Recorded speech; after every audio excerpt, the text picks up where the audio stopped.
شراب ابتدائی اسلام میں جائز تھی اور لوگ شراب پیا کرتے تھے۔ جب شراب کی حرمت آئی اس وقت صحابہ کرام کا کیا رد عمل تھا؟ آج کے اس مختصر واقعے میں آپ لوگوں کو صحابہ کرام کا وہ منظر دکھانا چاہتا ہوں جب حضور صلی اللہ علیہ وسلم نے شراب کے متعلق ان کو حکم دیا۔ حضرت انس بن مالک فرماتے ہیں کہ جس دن شراب کی حرمت نازل ہوئی اس دن ہمارے پاس فضیح نامی کھجور کی شراب کے سوا اور کوئی دوسری شراب نہیں تھی۔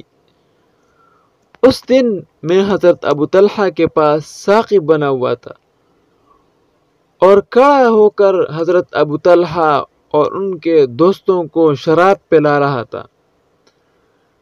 اسی دوران ہمارے پاس ایک آدمی آیا اور کہنے لگا، کیا آپ لوگوں تک کوئی خبر نہیں پہنچی؟ شراب پینے والوں نے پوچھا، کیسی خبر؟ اس آدمی نے جواب دیا کہ شراب حرام کر دی گئی ہے۔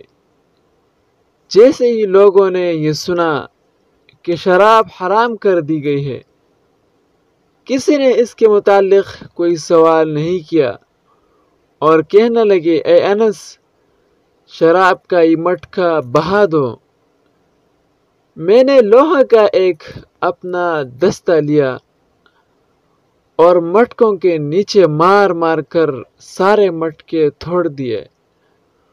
اس دن کا حال یہ تھا کہ مدینہ منورہ کی گلیوں میں ہر طرف شراب بہہ رہی تھی۔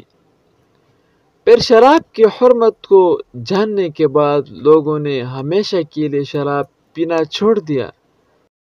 یعنی شراب کی حرمت نازل ہونے سے پہلے جو کھایا پیا ہے وہ سب معاف ہے، ان پر کچھ مواخذہ نہیں ہوگا، اس لیے آپ ثابت قدم رہے اور ان کے بارے میں پریشان ہونے کی ضرورت نہیں ہے۔